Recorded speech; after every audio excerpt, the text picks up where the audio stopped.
Well, hello, everyone. I'd like to welcome you to our webinar. I see it's at the top of the hour, so we'll just go ahead and get started here promptly. I'd like to thank you for joining us for today's session in our AIEI webinar series on balanced mix design, insights for success. I'm Tim Aschenbrenner. I'm with Federal Highway Administration. I'm on the headquarters pavement materials team. And this is session 2 of 3 in the webinar series.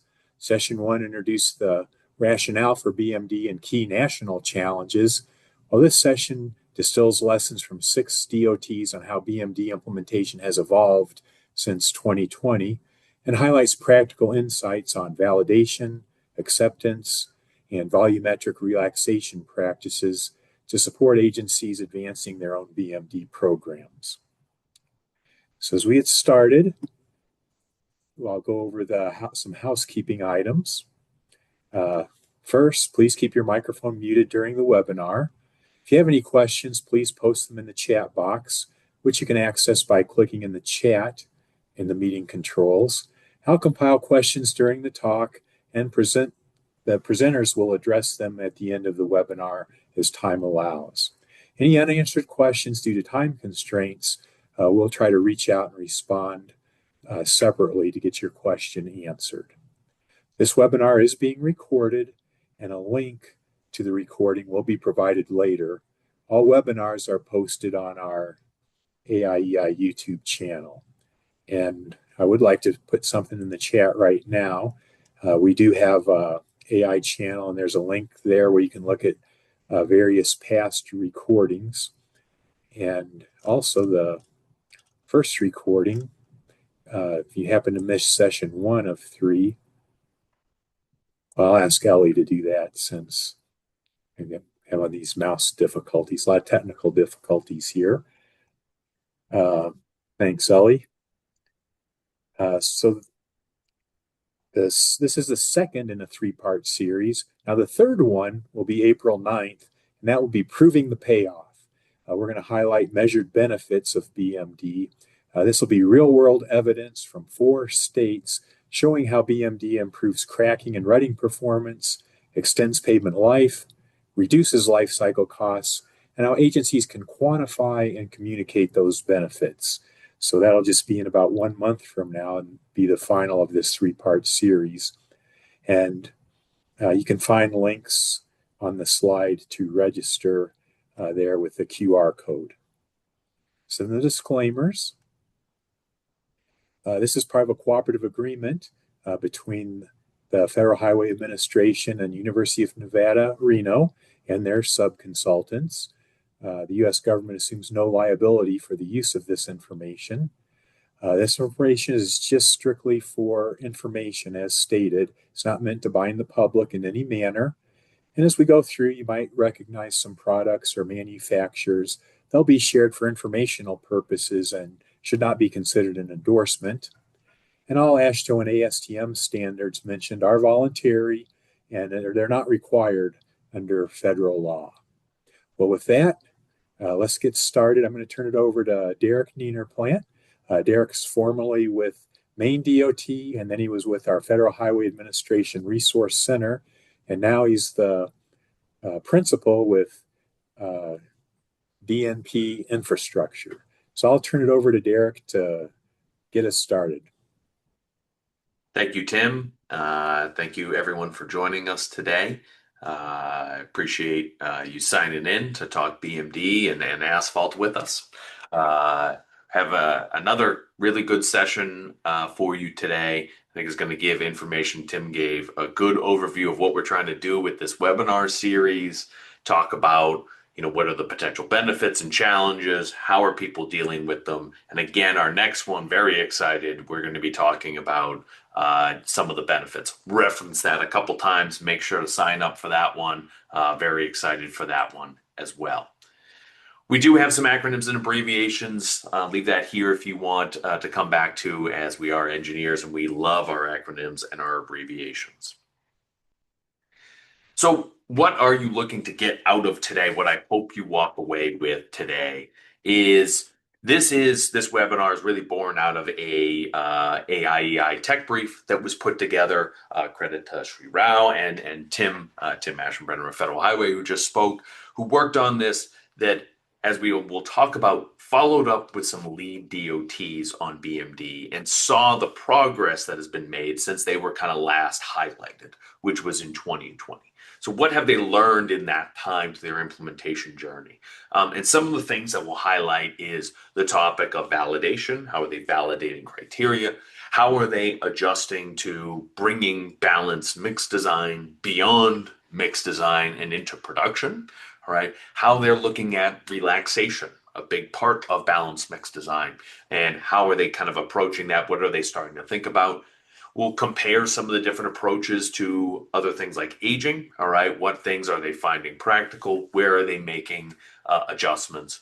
And let's talk about, again, some of the challenges, right? What are they running up against? What are the things and resources that are out there? And so that's what I hope we come away with at the conclusion of today's session. Our agenda, we're going to give a little bit of background, and we'll talk about state progress reports. We'll go state by state, kind of talk about where they are, where they were, where they are today, some lessons that we saw among all of them, if I were to look at this and kind of summarize some of the trends that we saw, and then end with some things. Again, we'll have some overlap from the last webinar about some opportunities and some actionable steps that your state, your organization can take to get ready for BMD, to make yourself ready to make some progress. Progress is the word of the day for this particular webinar. Keep the ball moving, all right? Move it downfield, if you will, all right? To continue to make progress, as it can add up, all right? Available resources, we'll talk about a lot of the AIEI and other resources that are available out to you. So I hope this will be useful for you. It's very good to see so many familiar names on the participant list here today. So I'll start with the tech brief. All right. Again, this was a project done through the AIEI cooperative agreement, and we're highlighting it as a tech brief as part of that program to essentially document some of the things that some states have done in the last couple of years since we talked to them. And again, I'll get into the details in the background, but the link is up there. All right. The link is in the chat. This is the QR code if you want to do it on your phone. Either way, an excellent document, one of our newer ones on BMD that came out less than a year ago. And so what do we have for the background to give you an idea of what we're going to go through? And I'm going to jump in my time machine. All right. Back to the Future was before my days. I don't even think I've really even sat down and watched the whole thing, if I'm being honest. But if we could get into the time machine and bring us back to 2020, and I'll ask you to remember a time before everyone knew how to use Zoom. People couldn't handle conference calls still. Before we knew the term social distancing. Before we all binged the show Tiger King all at the same time. All of those wonderful things that happened in 2020, okay? Let's remember a time before that. That's where we're going to. That was the starting point for these states that we're going to talk about. So, and from a BMD standpoint, this is when BMD was popular, but not the king of everything like it kind of is today, all right? BMD was getting a lot of traction, but maybe not to the point where it seems like it dominates the asphalt mixture space like it does today. So, that's what we're going to compare and contrast is the world that we had then, all right, to the world we have now. And so to bring you back, our starting point, if you will, was these 2020 balanced mixed design case studies. These were done with 7 key states that at the time kind of were leading on BMD or were thought to have some lessons that could be shared with others. These were originally thought of as being in person. All right, that changed quickly with everything that happened in 2020. So these were 2 to 4 day virtual site visits where myself at Federal Highway, Tim Aschenbrenner at Federal Highway, Dr. Eli Haj, we all kind of virtually visited these states for multiple days to try and understand beyond whatever spec they had or what tests they were doing, what were their practices and lessons learned. At the time, the discussion of BMD, if we kind of try and put ourselves back in those shoes, a lot of the discussion of BMD at the time was the test. What test are you doing? What test are you doing? What test have you selected for cracking? What test are you doing on running? We hadn't got much beyond the test in a lot of our discussions at the time. And so we had these kind of site visits and these interviews. It resulted in individual state DOT site visit reports, an overall summary report, and some tech briefs about how to implement BMD. We learned a lot from when we were there, right? But that's a snapshot in time. And although we've checked in with these states at times, not necessarily in a comprehensive way. So our question, and what this tech brief basically answers, and what this webinar will answer for you, is what has changed. Right? What has changed since that point in time for these states, all right, to where they are, say, quote, now. All right, this tech brief was published last year, so really it's more about 2025 than 2026.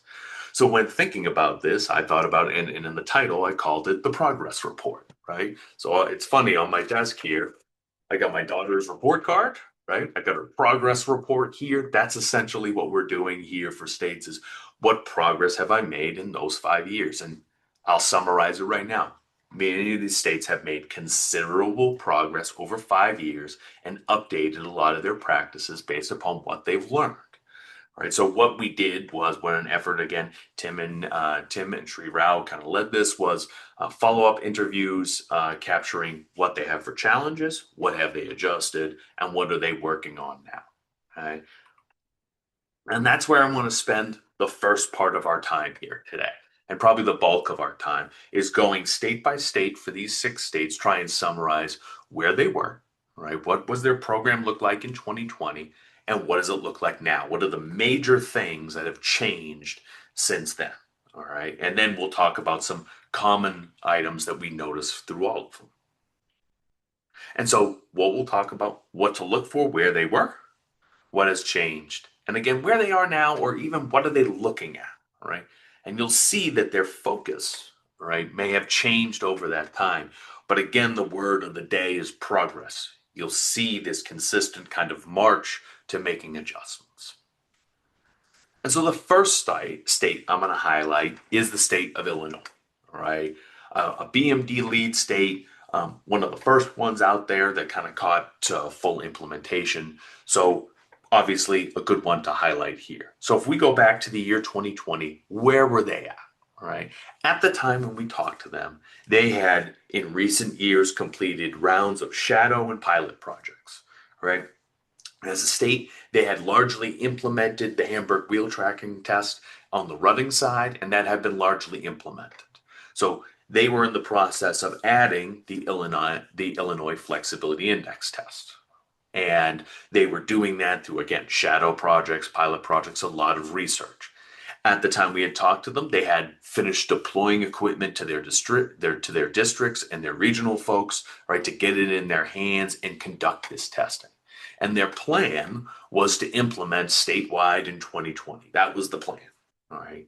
And even when we talked to them, all right, at that time, they were in the middle of making the decision to postpone it for a year. Our original plan was, we're going to require iFit at mixed design statewide in 2020. And they made the decision at that time, and they communicated to postpone it for a year. They got feedback from industry and their contractors that we need more time to get experience and feel comfortable with this. So they extended that by a year, offered a lot of shadow testing to get people interested. And that was going to be the big thing, that when we talked to them, they were really still a step away from the full implementation when we had those initial discussions. So right on the precipice, if you will, of really achieving a balanced mixed design full implementation. And so let's fast forward to 2025. What are the major things that have happened?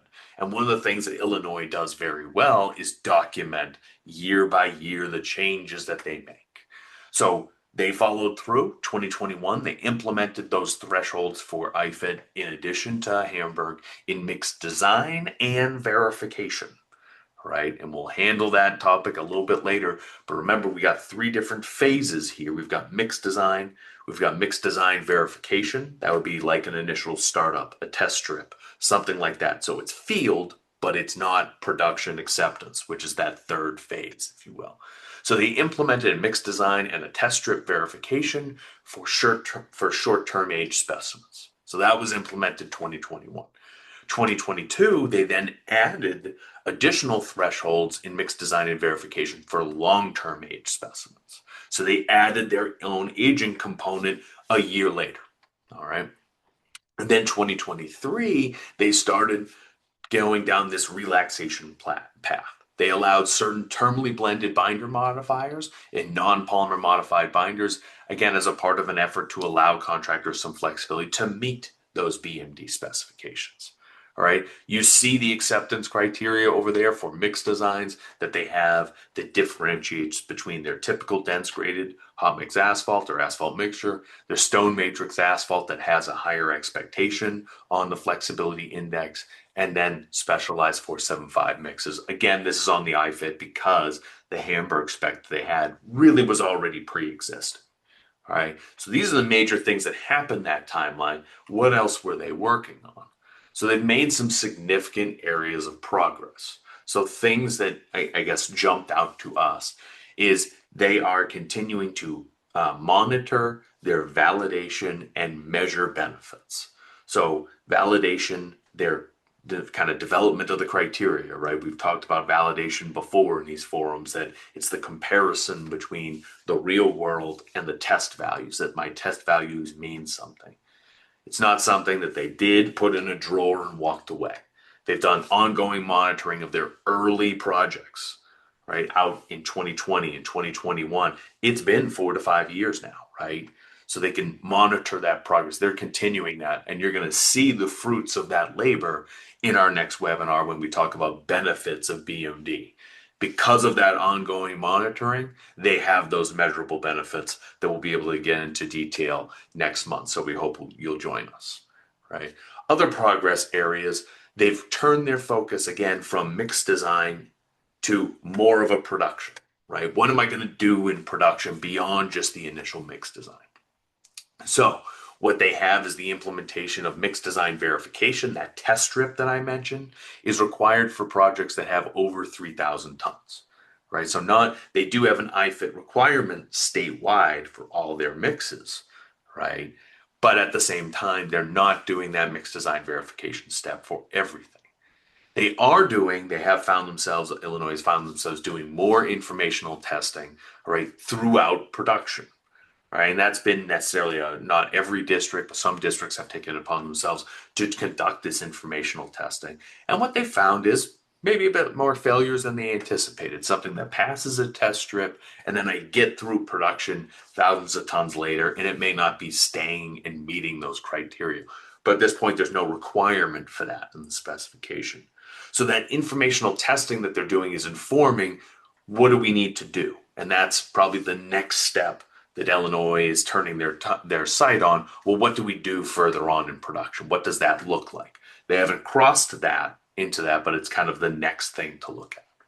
As a way to, again, on the topic of relaxation, all right, a big promise of balanced mix design is to provide relaxation. We don't want to just add it to every requirement we have today and just add something on. Okay, they have made some binder spec adjustments to help producers meet the spec, or to meet the BMD spec. They have implemented a delta TC requirement for non-polymer modified mixtures to, again, aid producers by getting binder that helps them meet it. They have had some limits relax in voids filled with asphalt in their specifications. So some volumetric relaxations, and something that's continually going to be looked at. Illinois remains one of the lead states in the use of this mechanical testing in the specifications, as all their mix must meet that.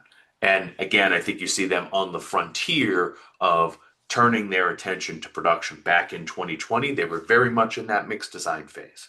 One thing I'll note is they didn't get bogged down there and think about, well, what am I going to do about acceptance down the line? They were still able to make progress, and now they're turning their attention to the new frontier, the new challenges of implementing the BMD spec. Let's go to another lead state, all right? And we'll go to the state of Louisiana, right? Back in 2020, when we had talked to them, this was old hat, all right? Another lead state that's been doing this for a long time, all right? That where they had implemented their BMD specification at the mixed design level, all right, at that mixed design phase in 2016, that included a Hamburg wheel tracker testing requirement and SCBJC testing, okay, where they use the semicircular bend, multiple notch depths to calculate that JC parameter. At the time, and still within their specification, they had an aging requirement, so that was already part of their implementation. They're relying on the 5 days at 85C. Okay, so a relatively lengthy in time aging requirement.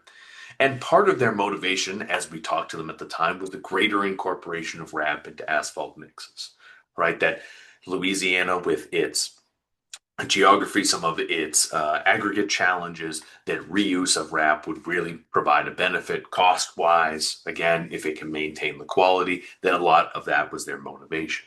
So where are they today? And at checking in with Louisiana in 2025, again, a number of significant progress areas, right? A thing that I'll note, and you're going to see some overlap as we go through these states, is one item, they're continuing to monitor their validation and BMD benefits. Again, it wasn't a study that got locked in a drawer. Yeah, we did that. Right? They're continuing to monitor those sites. And the thing that's great about Louisiana is Louisiana has these long-term projects that have been out there on the scale of 16 years, right? That maybe some of these other agencies don't have. I've heard me probably say before, time is the enemy. Louisiana has this data and these projects that go back this far. So they're continuing that monitoring and also measuring the benefits that come with it, right? And they're finding there is no kind of lack of resolve there to say, oh, this isn't working. It's working for them. And again, that cost effectiveness is critical for them due to aggregate supply challenges and all of that. Again, you're seeing another state that is now turning its focus on production.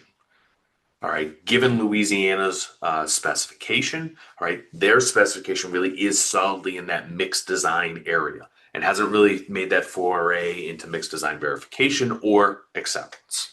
All right, at that point, a lot of that has to do with the requirements of the longer term aging, the JC value that can take some time, all right, the fabrication that goes along with that. So in their focus on production, what are they doing? In this time, they've been evaluating and they're continuing to assess surrogate tests like the ideal CT in production. If it works, Louisiana has stated that they're open to using something like a surrogate in production, something like the ideal CT, but it's got to work. And they're so confident given the validation they've seen off the SCBJC value that they can't just use any old test. They want to make sure that that is able to capture something. Right. The aging is a challenge is what they reported, right? Again, the concept of trying to do a 5-day aging procedure for an acceptance test or something in production is certainly a challenge, as we've highlighted in previous webinars. They have conducted research that resulted in kind of a shift factor for SCBJC, that based upon a lot of data collection that they were able to and a correlation between the two, they believe they found a consistent shift factor, if you will, that I can predict the long-term aging from a short-term, all right, from more of a short-term or unaged sample. Another thing that they've run into is while looking at, in production, the Hamburg, while able to look at some production samples at the Hamburg level, right, the rut depths that they found were very, very low in some cases. All right, understand Louisiana's climate and the rutting kind of demand if you have there, but still with that, it's one of those things where do you want to see a mix that's really, really stiff and barely moves in the Hamburg? Maybe not. So at the time of the interview, they were considering maybe a minimum rut depth as a way to make some hay, if you will, in the production realm with testing that they could do with the Hamburg, all right, at that realm. So again, a lot of focus on the production level for Louisiana looking forward. They have implemented volumetric adjustments, right? Again, it's not a take off all the requirements and walk away, but they do have some volumetric adjustments, and what they do have in their specification as of today is implemented an air void range where producers do not need to target 4% air voids. They're given a target range, go anywhere between 3 and 5. Now, some other state specifications may do that today, but there are many that don't, that say I must design it 4, 3.5, 5, whatever it is. Okay. And it's something that they want to continue to look at. Again, that cost effectiveness is critical for them. Maine is another state we talked to in 2020. All right. And when we talked to them in 2020, I'll share this was a bit of a weird interview for me because I had just left Maine DOT and then I was on the interview team. So I was interviewing the team about some stuff that I had worked on the other side. For me personally, it was a little bit of a weird interview. But when we talked to them in 2020, they really had some limited implementation, depends on your standard, of what BMD would be. At the time, they were using the Hamburg wheel tracker, and that had been implemented over the previous 5 years at mixed design verification and production for select projects. They had not really done a lot of foray into the cracking area, right? They had been doing some evaluation of some of the AMPT tests like cycle fatigue, etc., but the decision had been made that they were going to move away from that to evaluate the ideal CT. They weren't finding a lot of success with the AMPT test for a number of reasons, all right? They wanted to move towards something else, okay? So a lot of their focus was going to be in benchmarking, ideal CT, and ideal RT as maybe a potential faster surrogate to the Hamburg wheel tracker and get that underway. But even at that time in 2020, they were using the Hamburg wheel tracker on select projects, high priority projects. And there was a requirement in mixed design verification, right? And under production, they did have testing at the time, but it was a go, no go consequence, right? No pay adjustment, but it could could result in corrective action or a cease paving until something happens. And so when we checked back in with them, when we did a follow-up interview in 2025, they did have some significant progress areas. So where they had made progress is they had actually implemented a pay adjustment structure for Hamburg wheel tracker production testing. When asked about it, this kind of resulted after issues with failing results. That again, at mixed design verification, everything looks good. And then they get to production and they have a string of failures. And given the size of their projects, by the time they get the results back, the project's done.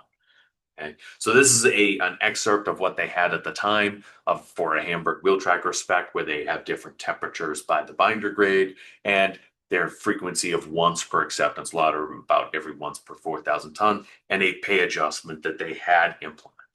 On the other side of BMD, if you will, for the cracking, they have further investigated, or I guess before I get there, that they've further investigated the use of ideal RT in some of their benchmarking testing as a potential use in production.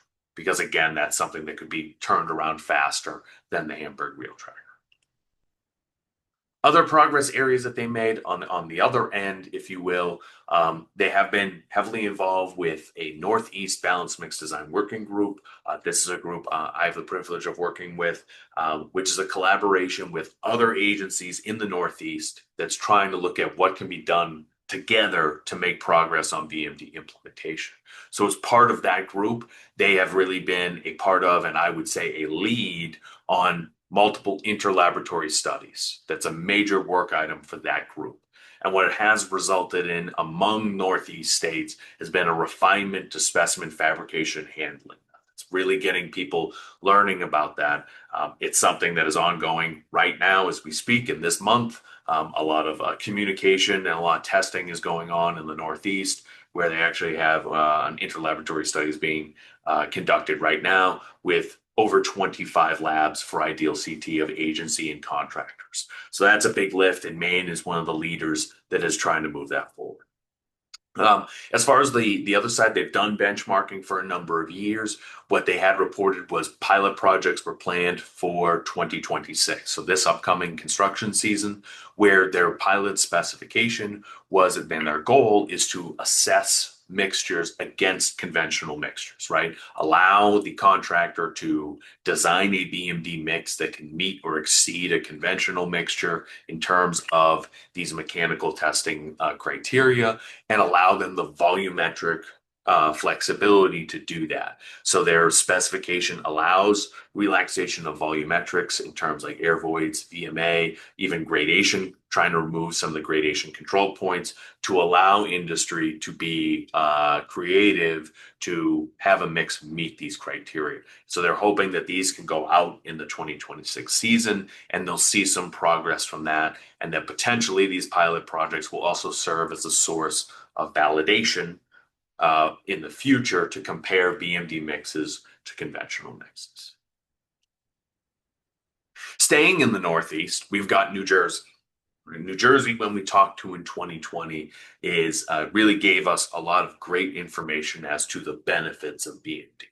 Because when talking to them, um, looking at their system, New Jersey is a state that had used mechanical testing or done balanced mixed design before balanced mixed design was even a term that we coined and used as an industry. Their mechanical testing was tailored to specific mixture applications, often under the guidance and work of Tom Bennett at Rutgers University, and using tests like the overlay test, bending beam fatigue, and the asphalt pavement analyzer. All right. And using those tests with specific types of mixtures, high performance thin overlays, binder rich intermediate courses, others that I'll talk about like high wrap and others that looked at maybe some of these specialty or premium mixes and used mechanical testing to specify at a mix design level and even into production. Right, where they were taking samples of production, providing pay adjustments on some of these mixtures, again, way before, all right, the topic of BMD really existed. And so since then, what has New Jersey done? New Jersey still relies upon those specifications for these specialty mixtures. These specialty mixtures are not their entire program, but often their program that's put on some of the highest priority in traffic roads in their state and in the country, right? So what are they doing? Another state that is systematically documenting the benefits of what they've done. And for them, it's really on the network condition. You've probably seen other AIEI webinars where we show the condition of New Jersey's network and how it has improved over the years. It's a testament to the work that New Jersey is doing.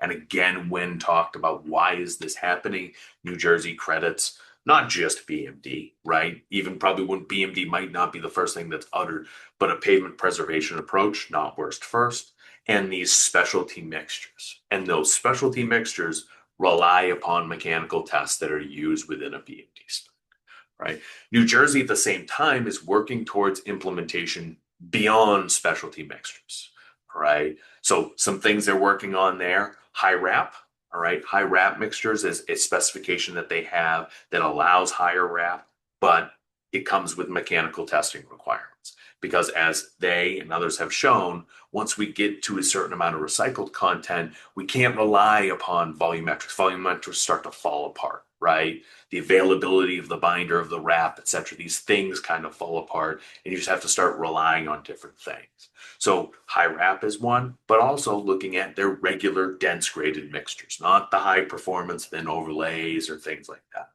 An additional thing that they're looking at is examining surrogate tests for use in production. Again, another trend that you're seeing kind of their focus tending towards production now, where they're examining the ideal CT and the high temperature IDT tests, right? Both rapid tests, cracking, and running that are certainly quicker, more practical than the overlay test or the asphalt pavement analyzer. So they're looking at those, especially during production, where a lot of their existing specs for those specialty mixtures, right, relied upon those tests and they take longer. Well, what if I can do that with the ideal CT or the high temperature IDT? So part of that is for the high wrap mixtures, they had actually increased the sampling frequency, I guess increased or decreased, depending on how you read that, but it's actually more off from over every 3,000 tons to every 1,400 tons, so that failures trigger retest and consequences can catch changes. This is another state that is involved with the Northeast BMD working group, that collaborative group in the Northeast, where they are trying to learn from other agencies to make BMD progress. So again, a lot of their recent work has focused on high wrap mixtures, all right? Again, asking, as some other states mentioned have, that you maintain performance thresholds, all right? Despite the recycled content increase, which means I've got to make mix adjustments, right? I think we're learning that high wrap is not just a drop in. I don't just keep everything the same. I've got to add more binder. I've got to adjust my gradation potentially. When asked about it, New Jersey did respond that they're hesitant to loosen volumetrics until the industry kind of understands mechanical testing and how those levers are going to work. I think it's an understanding that, yes, some volumetrics can be relaxed, but you got to have that level of knowledge of how to use these tests first. From an aging standpoint, New Jersey has really kind of responded that they view short-term aging as sufficient and that due to practical reasons, that maybe, of course, there's arguments for long-term aging and that's going to catch things that may be short-term aging. So far, New Jersey has basically said short-term is good enough for right now. Okay, and we can use that. We can always change our mind. And then also contractor experience. A lot of what they've found is that, contractors haven't necessarily been jumping to get into this, all right, doing their own testing, etc. So they think one of their future items is need for education. They need a broader implementation plan to bring industry in if they're going to expand this. All right, moving south, all right, from must be our smallest state, all right, in terms of size between the six to the biggest one. Let's go to Texas. All right, so let's go to Texas in 2020. And where were they? So Texas in 2020 used mechanical testing and mixed design prior to BMD being coined. Another example like New Jersey. Texas's specifications have used overlay test and Hamburg wheel tracker for certain mixes for years. Right. So again, those of us that do some of this stuff on the national scale, I would say that they've been doing BMD on at least a segment of their work for a long time.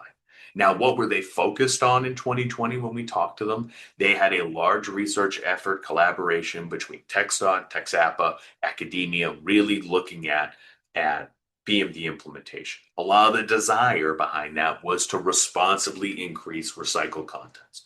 We don't want to sacrifice any performance, but as Texas probably talked about many times before, they have many districts, all right, varying use of RAP, all right, from none to some to more, right? And that can we get some of these districts that maybe don't use a lot of RAP to come along and use some of it without sacrificing performance? So at the time when we talked to them, they had just placed or were placing multiple field test sections around the state. These were largely one-day sections of different mixes on a project, placed, maybe increasing RAP, using other new materials, and seeing how those were going down. So that was a lot of their focus at that time in 2020. So when talking in 2025, what have they made progress on? And I'd say a lot, right? So number one, they are transitioning definitely towards the surrogate test for production feasibility. So even though they have a long history of the overlay test, the Hamburg wheel tracker, they're looking very heavily at the ideal CT and ideal RT. And even of the opinion, right, that if these prove to validate, what are we going to do with the others? And I guess there's an openness to see what works there. They did, TxDOT did kind of express that the Hamburg wheel tracker, they saw as being retained as the test of truth, right? As it incorporates moisture sensitivity where the ideal RT really does not. Right? What they have really done over the last couple of years is a phased implementation with significant progress in 3-year chunks, right? And they've been using those 8 tasks that were published, that were developed cooperatively between NCAT and UNR and the cooperative agreement as a roadmap to see how they're making progress. So we have an excerpt out of, this is actually in the tech brief itself, that kind of summarizes the 3 phases that they've had to date and what they've focused on. Now, this is a very big summary. It's more than just this. But 2019 to 2022, again, they placed a number of field projects, many of them with multiple one-day sections, right? Production was half a day to a day. And what were they really learning there? A lot about test variability and placing sections for validation, right? Sections on same roadway, same traffic, different performance. How do they compare to each other? And again, as we'll kind of talk about in other areas, that data is starting to now come in, right? At the time, like, oh, we're gonna have to wait forever for this. Well, it's already here. Okay. We're already all 5 years older than these last interviews. Not so happy about that. All right. Phase 2, okay, in the most recent years, 2023 to 2025, they did less field projects. They did sections within there, but they were longer. So what did they do there? They did multiple days of production of these mixtures, and their primary idea was, let's measure production variability. Day to day, sublot to sublot. How do these tests change? All right, how do we get that, measure that variability? What's going to work? And the goal is measure that production variability so I can make decisions later on for how does this look in production. And then now, moving into 2026 and forward, they're going to do some field projects, but they want to do full pilots. Right now, into the full pilot stage, let's look at more formal implementation. Let's actually put a spec with some requirements out there. And that's, again, a reminder of the difference between a pilot and a shadow project. Shadow project has no repercussions, right? I'm just doing informational stuff in the background. A pilot, I'm now asking you, contractor, to adjust something. These tests are going to matter. I've got to meet something. And so now they're at that stage of being able to do full pilots and getting districts to agree to doing full pilots out on their projects. And so other areas of progress, they've got a lot of efforts into validation. Texas is an example of a state that is using multiple approaches to handle validation. You have those open road sections that were paved 2019 and 2022. Again, they're all kind of getting different aging here, depending on where they are in Texas, but they're years old now, and that data is going to get better year in year out. Okay. Other things they've done, they have a section, a well-publicized section on the NCAT test track. We've talked about that section in our validation webinar on YouTube. We're also going to talk about it in the benefits one next month because it's an excellent example and that's informing them as well. Finally, they've done some forensic work. They went back to get West Track materials, right? That famous experiment that had a lot of running, and they forensically kind of remade those mixes and did some validation to try and correspond between the distress that was saw there and what they're getting for results. And it's all, their opinion is tracking, that they're seeing promise, they're seeing a relationship, let's keep moving this forward. From a volumetric standpoint, all right, they have been considering some relaxation to volumetrics, potentially considering lab compacted air voids lower, all right, getting higher asphalt content to get higher ideal CT numbers, adjustment to gyrations as part of that, but they are considering some relaxations there as part of this. From an aging standpoint, they have done work exploring adding 20 hours at 95C. All right, that would be method D in the AASHTO standard there, where they saw CT index dropped about by half. But again, the current thinking that this is a design only thing, right? It doesn't necessarily mean, it doesn't translate at this time to a practical implementation in production. Right. And then again, a lot of focus you're seeing at this point on the production end of it. How is this going to be feasible in the production realm? So what have they done is, again, through some of those projects that I showed earlier, okay, they were able to do real-time testing during production. And that was part of some of those projects, was to follow it and basically, hey, let's pretend, all right, let's pretend that this is going to be required. We're going to do some acceptance level testing on these BMD tests. So what did they find? They found that that's going to really require a lot of training and resources to avoid surprises. And they did a very cool analysis. I think you're going to hear it if you're going to double APT later this month and in other avenues, but they did a very interesting analysis through that looked at the testing that they did. Multiple samples a day, where a lot is a day, and they did multiple replicates, and what combination, all right, of samples and replicates in a given day represents that mix for the day, okay, as a way to say, how can we use our resources? We only have so much testing time, we only have so much technician resources. How could we do production level testing? And I think the idea there is, I'm going to have to change something. I can't just bolt on exactly how I do it today and throw in BMD one day. All right, so they are doing a very interesting analysis in that way to see what could that look like. So Texas has made a lot of progress, and I think continues to make progress every year towards their BMD implementation. Virginia, all right, got my final example of Virginia here. We're back in 2020, I think kind of talking in our group, when we highlighted a number of states. Virginia was one of the ones that was kind of newer to this. They were kind of the newer one on the block out of some of them when compared to some of the other states, just kind of highlighting that a lot of their interview at the time was about the future. So when we talked to them, a lot of their initial work and some of their pilot projects were completed 2019 to 2021, putting sections out there. They had kind of decided their test by this point. Now I'm going to go with the ideal CT. I'm going to go with the Cantabro. But at this point, they had a very defined scope where they said, we're first going to focus on dense graded, non-polymer modified surface mixes. That's where our focus is going to be. We're not going to get distracted by maybe high wrap mixes or polymer modified. That's where we're going to stay. And at the time, kind of gave us this schedule of this is what they envisioned kind of going forward. And you see 2020 is right here. This is about where we talked to them right in here. And they were going to go towards a statewide implementation of 2023, where they had really developed their tests. They had kind of thought where they wanted to be from a spec standpoint. We're going to have to acquire a bunch of equipment. We have to do a bunch of training. We have to do some research and refine the specification requirements. But we're hoping to get to this 2023 statewide implementation, right? Well, let's see what happened.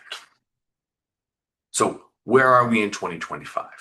The first thing your eye is going to get drawn to is this table.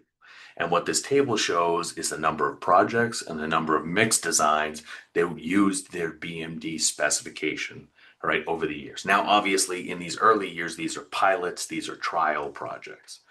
But you will see that maybe they didn't hit their 2023 date for implementation, but they did in 2024 with over 2.3 million tons placed under that spec. Right, so if we want to talk about progress in this amount of years over this time, we have significant progress here. So what did they do? What was the changes that they saw here? All right, number one, they did some evolving on their rutting test. They were kind of set on the APA initially, and now they've kind of transitioned. They're going to use the high temperature IDT, all right, for production, and started using that in 2024, and then use the APA only if it flags it. Right, that's kind of the truth test, much like Texas just talked about.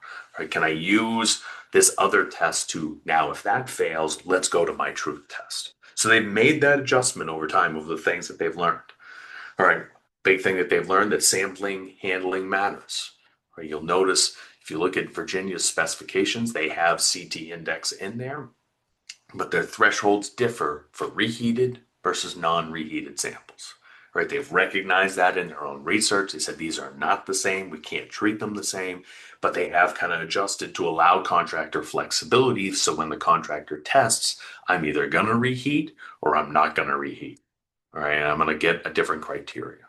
And what they have implemented on these projects, right, because you can imagine that the logistics of jumping from 300,000 tons covered by this spec to over 2 million tons covered by a spec was kind of a thing on resources, right? A pull on resources. I remember talking to some of the Virginia DOT staff, before this 2024 season, said, "You ready? We're going to find out." All right. That was kind of the response. So what they're currently doing is, as an example, they're doing it by property. All right. For rutting, they're doing an evaluation, say every 2,000 tons. For durability, read there like a top row, every 4,000 tons, and the ideal CT is a little bit more as requested at this time.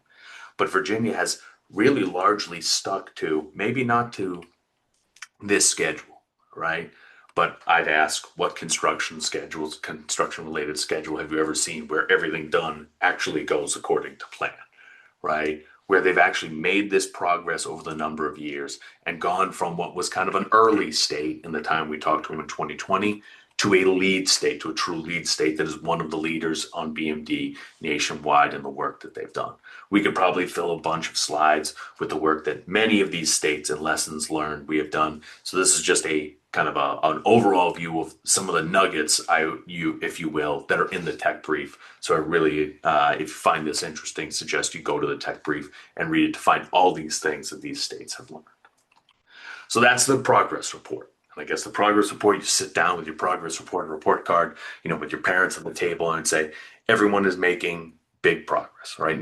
No one is just kind of sitting there at the end of 5 years and in the same place. Right, all these states are really continually learning and making adjustments towards wider scale implementation and improvement of a program. So what I want to hit on a little bit is some of the things that we saw commonly above all of these, and then talk about resources, and then we'll get to questions, right, if anyone has any. So what did we see as common changes for these states that we talked to over this time period of 5 years? So number one, we saw kind of a consistent movement, if you will, from Pilots and shadow testing, all right, in some order, they are often shadow testing and then pilot projects to more formalized specifications and then getting into production. So I think what we hear a lot of now is a lot of, well, I got to figure out production first. A lot of these states didn't do that.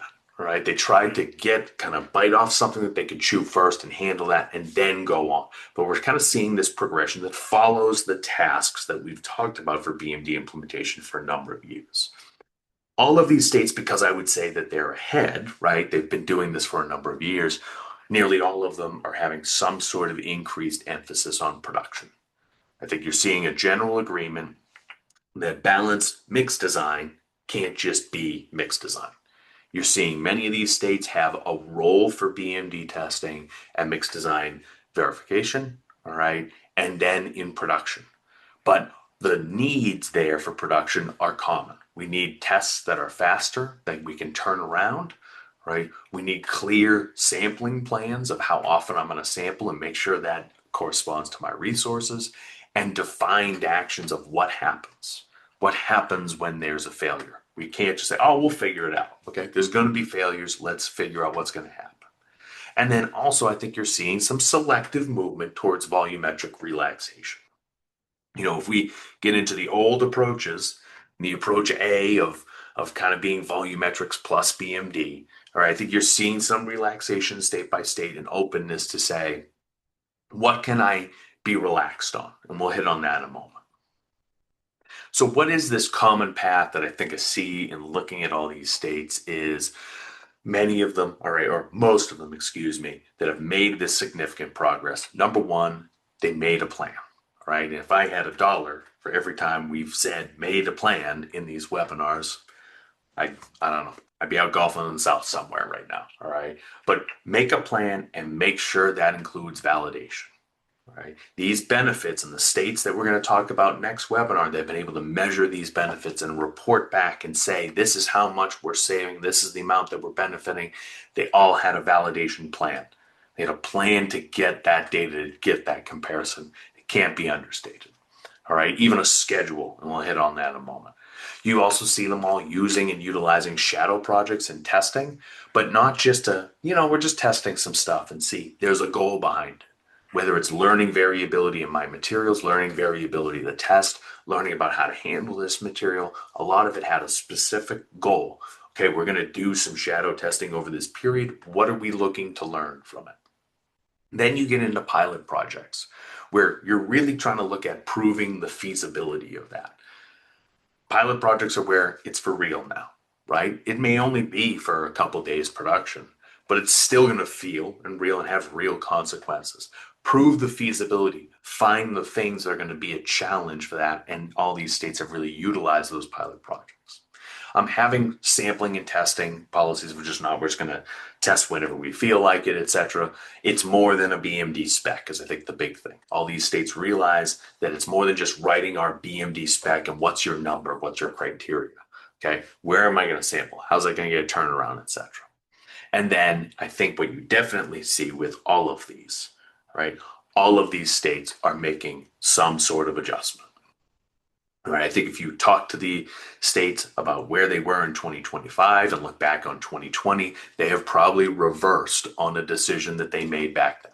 They've reconsidered it, maybe that they wouldn't have responded that way back then, and now I've learned enough. So they're deploying, they're not just saying, well, we decided that's done.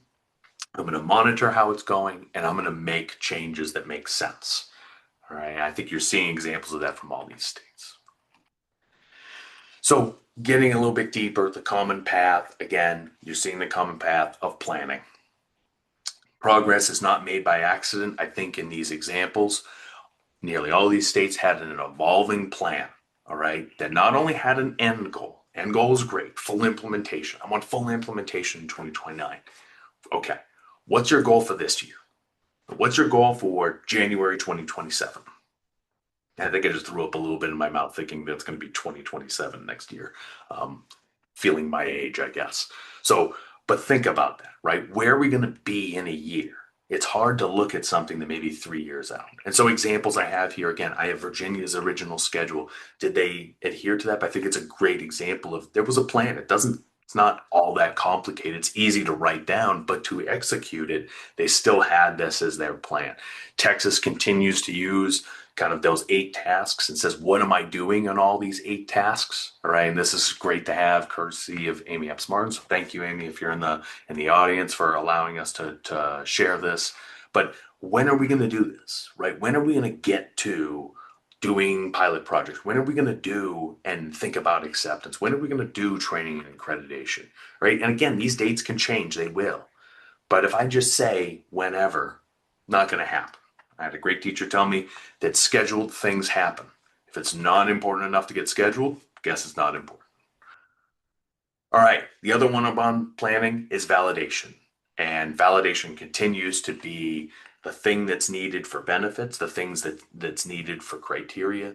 States you see here using multiple tools to achieve validation of BMD. It's not one thing, it's not one time.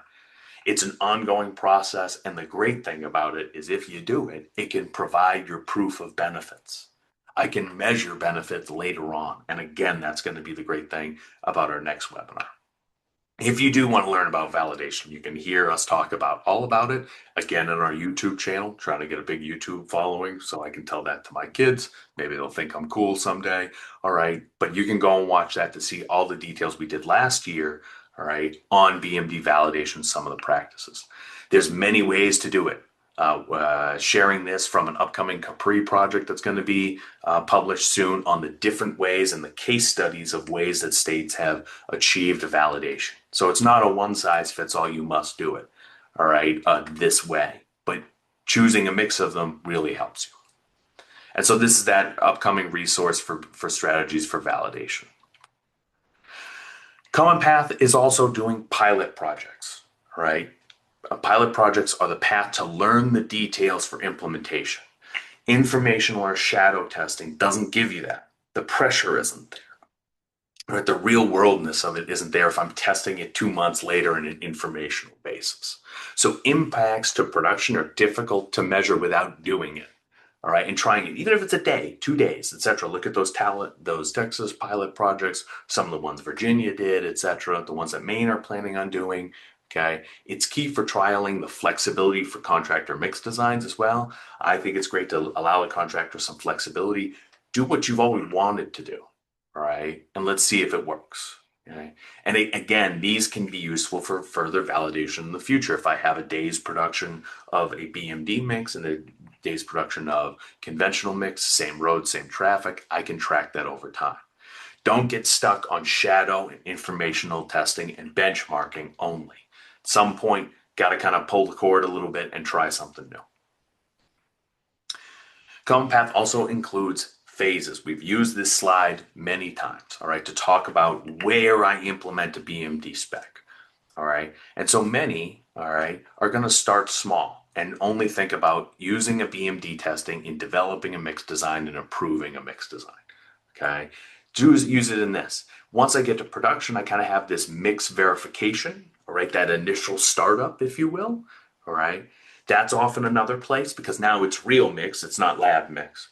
But I don't have to jump, all right, to full production. I don't have to jump to an acceptance quality characteristic. So I put some examples on here.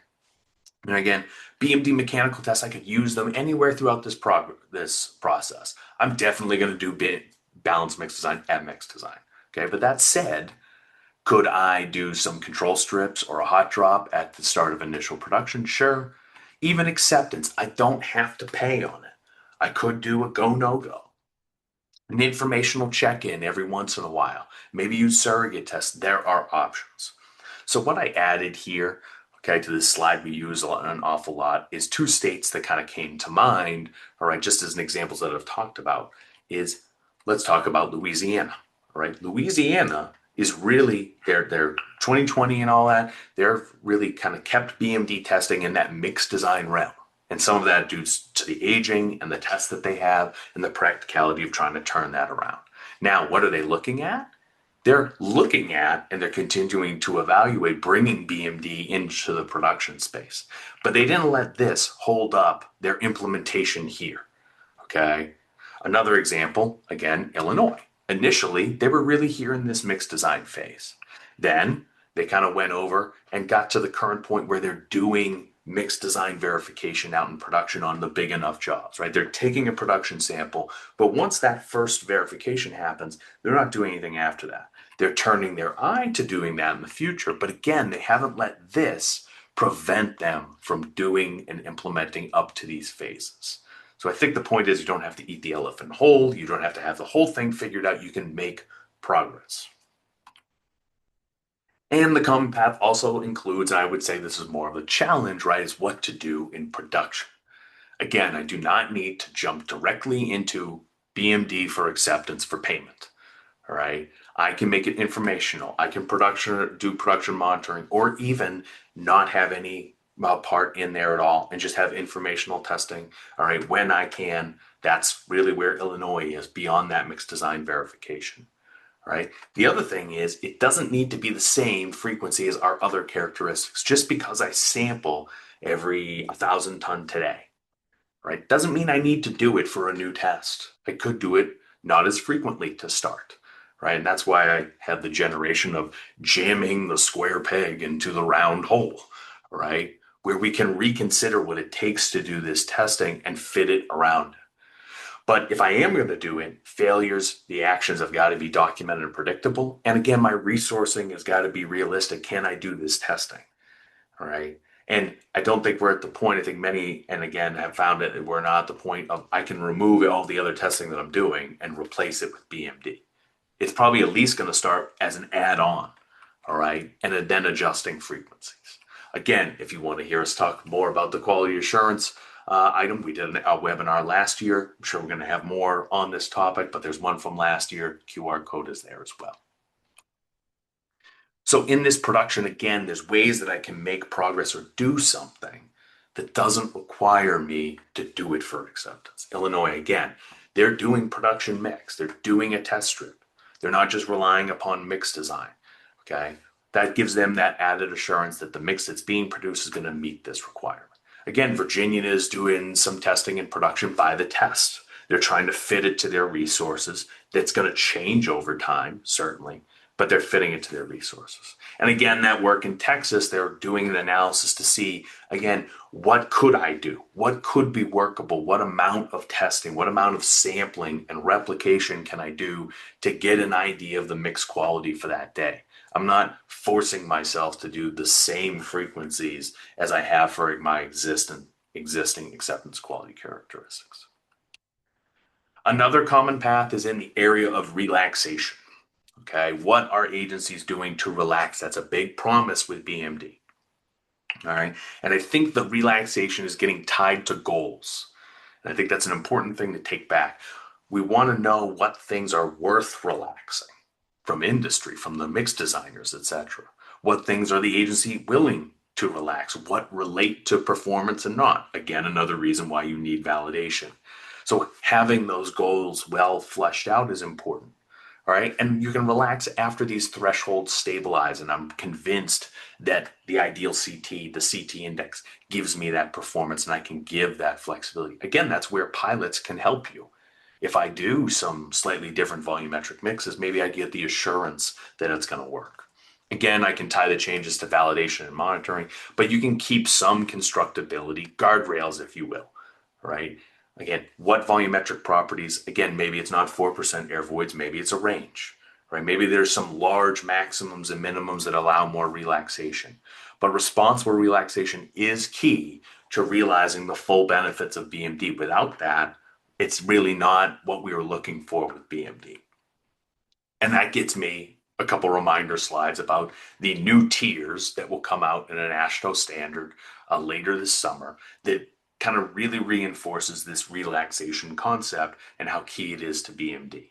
We have tier 1, all right, forget about approaches, all right. We have a number of asphalt performance characteristics, rutting, cracking, all right, and different cracking, load-related, non-loaded cracking.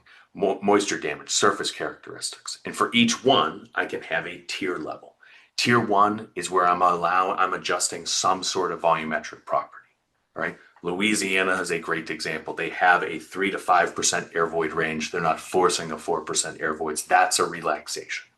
To get to tier 2, right, to advance, if you will, you got to start changing constituent requirements. So be that aggregate requirements, maybe binder minimum, maybe not specifying the binder grade as explicitly, all right? But to get to further relaxation, I got to let go of some of these individual components, with the thought being that a mechanical test will see how the entire system works, and that maybe I don't need a fine aggregate angularity of 45 if I'm using a more polymerized binder, and I can pass a rutting test that shows that it's going to be stable in the future. I think we're all working towards a tier 3. We'd like a tier 3 to happen where I have almost no requirements outside of my mechanical test. But the mechanical tests have got to validate and prove that that's the way it is. All right, so it's going to take some work to get there. But we want to move this way. This is where we get our benefits from. We have a separate slide, again, that Ellie made that's great for communicating this. All right, it has some animations I'm just going to step through. Again, the idea with these new tiers is that I do not have to advance on rutting and cracking at the same speed, if you will. Okay, I can allow more flexibility on rutting related things, which is often maybe where you are as an agency, because if it's going to rut, it's going to show up right away. It's not going to rut as much 10 years down the line. All right, it can, but I'd have some sort of change in conditions. All right, so maybe I can relax some things on the rutting side earlier than I can on the cracking. Because I think a big thing to realizing those benefits, we certainly want longer life pavements. That's certainly a benefit we're trying to get out of BMD, but we also want the relaxation. We want the ability to be innovative. And the last common path thing that I guess I took away from looking at these is that these states did not wait for the perfect solution to make progress. All right. I think if you look in the discussion of all of them, they might have different areas, but some areas where they said, we're not going to get into that right now. Okay. Aging is one. We have multiple states that they're foregoing inclusion of long-term aging within BMD. Maybe not forever, but for now, at the very least. Said it's not really providing a lot of value. It's affecting the practicality. We can kind of leave that behind for now. Or production, right? Louisiana, again, they found the current test challenging for use in production. So they're evaluating surrogates. They want to get there, okay? But they didn't prevent that from making progress at the mixed design level for that reason. Okay, so if we wait for the perfect, we'll probably never jump and make a change. So that's, I think, another common thing I see with these agencies that have made significant progress. So what I'll leave you with is just a couple thoughts on opportunities and actionable steps, and we'll get into questions, right? These are a couple slides I actually did in the same webinar last time, and I'll just leave them here. I'm not going to go into detail on it, but I think this is a really good list of takeaways that we got from peer exchanges. I think it applies to these states as well, is if you're feeling stuck, if you're feeling something like that, check yourself against some of these things, all right? To think, how am I going to make progress on BMD? I need a plan. I need a why. I need to know what resources I have. Okay. I've got to have people that are willing to fight for this and know how big of a deal it is. I've got to have a plan for validation for a number of reasons, to get criteria, to show the benefits. I have to collaborate with industry. I need to work with people in my area, my state, my agency, and outside my agency to try and make this happen. Use what's available to me, be that resources, funding, etc. Have some good data, collaborate regionally when possible. Again, I think the Northeast is a good example of that. And I like the plan for setbacks. I think some of the states you saw examples where they didn't meet their original schedule, right? You could look at Illinois' first plans. They didn't meet that schedule. You can see Virginia, they didn't meet that schedule. Did they give up at that point? No, they continued to make progress and know that I'm going to have setbacks. So some 5 moves that I saw, again, unique as since 2020 for these states. All of them seem to really rely on some shadow testing, then went to pilots, then got to specs, right? As far as actionable things with projects. Production feasibility is becoming a bigger central option, but again, that's for these states that have handled the mixed design realm. They didn't try and tackle that right away. All right, sampling plans, procedures, as they did it more, they got clear. They didn't have every answer right off, but they've learned a lot in the time that they're actually doing it. Same thing for failures, be it, when mixed designs didn't meet, that's become clearer over time. And then some selective volumetric relaxation has emerged. And I think that's where we're going to see a lot of movement in the future. So what actions I suggest for looking this for progress, action items to make progress might include some of these. Again, having a champion, right? Knowing what everybody's why, and I put everybody's why. We used to say, what's your why? And I think that's important. What is your why for doing this? But what is everyone's why? What is industry's why here? What is the owner's why? Knowing all of that, that's where you're going to find your success is working on items. Pick a couple distresses to target initially. I don't need to be perfect. All right. Again, validation, validation, validation. Hit that hard enough already. Shadow testing with a purpose. Okay, shadow testing is good, all right? Benchmarking is good. Have it have a purpose that gives database, that gives you data that I can use not only for you to use, but I like to say, think about it for your successor to use, all right? And then get into pilot projects. And the question I'd ask is if you're working on BMD, what's your intermediate goal? What are you going to have done by 2027? What are you going to have done by 2028? My guess is a lot of the answers won't be full implementation. But what can you do in between that time? What can you say I've done and completed? So just some closing remarks. This shows the amount of work that these states have been doing, but performance of the asphalt mixtures is paramount. I know I'm preaching to the choir here on that topic. One added year is game changing, is worth all of this work. And we've shown that evidence, and I'm really excited. The work that Ellie and others did on this tech brief on benefits that we're going to talk about next time really shows that. Okay. And the lead states 5 years later, some of these lead states have showed the significant progress can be made when I can continue some momentum and goals are made. And that comes from a plan and having some things that I want to accomplish. So what are some resources that are available to help you do these things? Again, we have our YouTube page for the previous recording. If you said, gee, I didn't hear Derek enough today talk about BMD, I need some more, I get it. Okay, there's plenty of that on the YouTube page, but there's also the documents. All right, there's the webinars and videos and other people, the other incredibly smart people on BMD that can teach you a lot about what has been done. There's the 8 tasks for implementation tech brief. Again, this has been out there for 5 years, but again, if I got to think about what things I need to do to make this happen, again, Texas is an example where they're using this as their roadmap. We have this tech brief, again, very well done by Sri Rao and Tim Aschenbrenner, all right, our moderator today, to put this together. There are even further details. If you heard something about what the states are doing that caught your interest, this is the document to go to, all right? And then finally, we have this webinar series, the YouTube link for the one that was done last time. This one will get posted to YouTube. Share with your friends, family. I'm sure you want to. And then again, our one next month about proving the payoff, those measured benefits that when asked by your management, by other people, what am I going to get out of this? That will be the webinar that can show you some of that. So with that, I appreciate your attention. I'd be happy to take any questions that we get, Tim, now or that we got during the webinar. Thank you. Yeah. Thank you, Derek, so much. Very, very well done.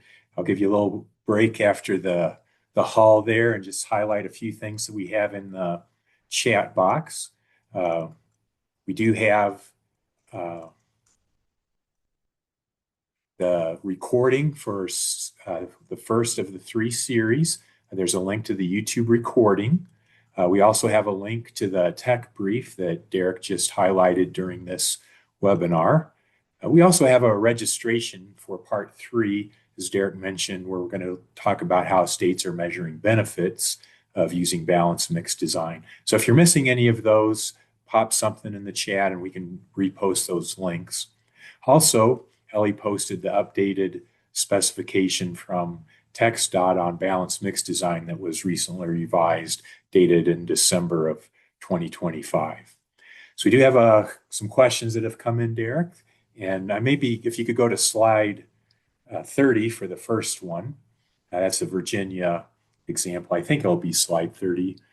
I'm not sure if I have the slide numbers exactly correct. But yeah, that's the right one. Yeah, so are the performance tests used for acceptance criteria in Virginia's 2 million ton asphalt production? That's during their 2025 program. Or are they mainly for informational? So are they using acceptance criteria, or are they mainly for information purposes to try to improve or refine mixed design quality? I think you're muted. Yep. Okay. Gotcha. No, it's a good question. And again, with a state like Virginia, things evolve as with how much they have been doing. Under production, I believe it is checked in. It's not a pay item. Okay. So, but I do believe there are consequences for failing results. It's not just a strictly informational result, right? But it doesn't have a pay equation tied to it or anything like that. So I think we're talking about corrective action, go, no go. I would put it into that category. Okay. And on slide 30, a related question relates to we don't have enough staffing. How are we going to ever implement balanced mix design? And I think, as you mentioned, Virginia's focusing right now on the dense graded non-polymer, which is over 2 million tons. I don't know if you could comment on people who have a question on we don't have enough staffing. Yeah, I think it's an excellent point. I think, it's I understand I was in an agency, right? You kind of think, how could I do this? But also, in order to realize some of these benefits, I got to figure out what I'd say is I think some of the examples I show, Virginia's doing 2 million tons. But again, I could go on about what has New Jersey been able to do with their program, right? By just focusing on 20% of their program. They don't do BMD on everything. And of course, we have Louisiana and Illinois that do BMD on everything. But you have New Jersey that's been able to make such significant improvements to their program by, improving 20% of their program. And so I think there's a discussion about calibrating, if you will, the resources I have to what I want to tackle first. And I think even Virginia, even though Virginia has a lot of resources, they didn't tackle all their mixes at once, right? They picked a sector that they thought they could be successful and make an impact on. They tackled that. I would suggest the same thing for you. Maybe it's a smaller piece, right? Maybe it's high priority mixes. Maybe it's a certain sector, but calibrate that to the resources that you have, I would say. Okay. Yeah, very good. They're doing dense graded non-polymer now, and sometime in the future they'll embrace their polymer. And as you mentioned earlier, it's you can't do everything at once. You try to eat the elephant, just one bite at a time, so to say. Next question, I think slide 28 from Texas. We don't want to implement, some people will ask, yeah, that's one. Some people ask, we don't want to implement balanced mix design unless we can also do acceptance. Yet we see Texas made great progress in mix design and is showing, acceptance. If you want to use mechanical mixture performance properties, it can be a statistical calculation. And I don't know if you want to comment uh, on that, just doing mix design first. Yeah, I understand that thought. I guess what my first line of thought, maybe a little bit outside of it, is I still think that mixed design verification is a way to handle production without going into acceptance. So I think that's a gateway that many of these states started with is understand a lab mixed design may not speak to you, right? But doing some sort of mixed design verification still gets me into production, and that is possible. Now, I think Texas is showing through their work, and again, I see Amy is in the audience here, right? That there are pathways to analyze and maybe get to an acceptance part. It's not that it's impossible, right? I don't think that's what we're trying to say is that, however, I think you still can maybe make progress on getting to mixed design verification, and then the acceptance maybe comes with it. But they're showing, that some sort of reduced frequency, and other states have done some sort of reduced frequency, can still be something I can do in an acceptance environment. And that has, potential for the future. Very good. Yeah, we don't have to wait till it's perfect for implementation and implement it in stages. And along those lines, I see Amy Epsmart, and I just wanted to mention that she reported that they have found it important to provide update briefings to the TxDOT districts and contractors to enhance their team approach. So as they're sharing information with the district staff and contractors, they're also getting feedback. So it's a continuous improvement cycle there. So I think that's a good comment. The next question here, I think it relates to the slide you had on the Capri study on validation. And I don't have the slide number of that handy. Yeah, so are there examples, since there's so many ways you can go about validation, are there any examples of agencies using historical performance data paired with pavement condition surveys for validation of BMD criteria? If any agencies have used this approach, what has been the usefulness of the data, or can you tell me just to watch the YouTube video? Well, number one, obviously, watch the YouTube video, tell a friend to as well, But no, yes, there are examples. The ones that come to mind, in the Northeast, there was a moisture damage resistance project that looked at some network data and was able to make some inferences there. I think New Jersey, some of New Jersey's criteria came from looking at some of their network condition. Again, I think that some of these states that are longer away, Louisiana, etc., are looking backwards. It's just understanding with any of these validation methods, all of them have drawbacks. There is not a perfect way to do this. Even an open road section, it's one open road section, right? It's not multiple mixes, whereas network does. So I think it's understanding the limitations of your particular way of doing it. And I think with the challenge with network data is the noise, right? All the different variables that's in there. But I still think there's something to be learned in there. Yeah, and if I could add, I Yeah, go think ahead, Tim, please. we found, well, all of these states really do a very good job of documentation because you have to know where you came from before you make changes. But New Jersey was one that did an excellent job of using their pavement management system data, or when they were doing benchmarking, they got a lot of test results, and then they went back in time to the pavement management data to see how the test results compared. So if anyone's looking for a specific example, I might highlight some of the studies at Rutgers by Tom Bennett. And then when doing innovation, fibers, ground tire, I think it's ground tire rubber, additives, where would that be introduced in a BMD program? And have any of these states looked at these innovative type materials in their BMD programs? Yeah, so it's a good question, and I'll answer it by saying, yes, I think that that's a definite part of the motivation for many states is handling innovative materials, right? I would say what's probably more common than the fibers or the GTR or the additives might be wrap. I think we have a lot of these states that are saying, okay, I'd like to go higher on recycle. There are ways to do it without BMD. There are, and we've documented that through the AIEI program. There's a lot of good ways, but I think long term they're looking at that.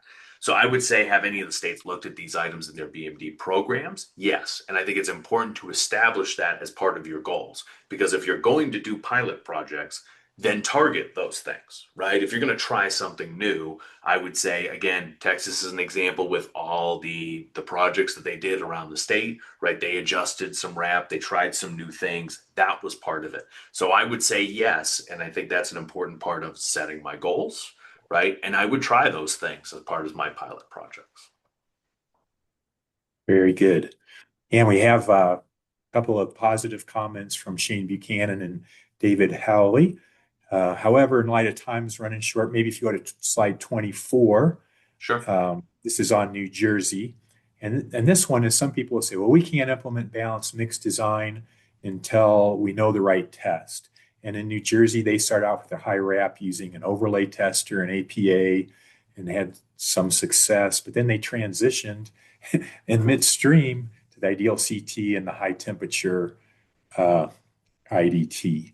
And so I was wondering if you had any comments for people that are afraid to move forward because they don't know the right test, but Seems like New Jersey was able to make that transition. Yeah, I agree. I think the concept goes beyond the test. I think New Jersey's an example of that that wasn't married to their tests if something else showed that it was going to be more effective. Okay, so I think they're an excellent example of that, of showing that I can adjust kind of midstream. I can use a combination of tests, especially if I'm getting into production and adjust. Another example that I'd give there, Tim, that I think is good is Ohio, when they put their validation section together, they did an open road section and all that. They did multiple tests on validation, and there are other states as well that are saying, I want the test to show me its value, right? It's I want to see that that's working. So they're kind of open to, well, if this test works, then I'm willing to go with it, right? And I think we have multiple states that are saying that it's not, well, I've decided the test, I've decided the number, now how do I implement it? They're kind of having an openness to see what works as they go along the process. Yeah, very good. Yes, you don't have to worry about getting it right out of the chute. The Right. adjustments are in there. And then along those lines, I think on slides 18 and also 19 in the Louisiana case, we all sometimes hear, well, I don't know what aging to use, so I don't know how to move forward. And then I think it was on slide 18, Yeah. Louisiana was picking the best research at the time, which happened to be a very long aging. Hmm. They've implemented for balanced mix design, and now they're going to change to a different aging. And so I don't know if you might comment on, do you really have to Yeah. pick the right And aging at the start, and how does that impact future implementation? yeah, and I'll say I understand the hesitancy, right? I understand the hesitancy to put something in place, and then I remember the ideal CT came out, and people were like, I don't know at first. Someone else is going to come out with a new test. I'll just wait, right? And I think what I'm seeing the evidence of these past 5 years, waiting has a cost. Waiting has a cost to just wait it out, and you're not getting some of these benefits, or you're not learning these lessons that some of these states are finding. So again, it doesn't mean I can't change. Some of our early adopters, Illinois and Louisiana, are open to making adjustments. I would argue they're in a better position. Even if they have to change, they've got more data, they've got more of the infrastructure, they've got all of that built.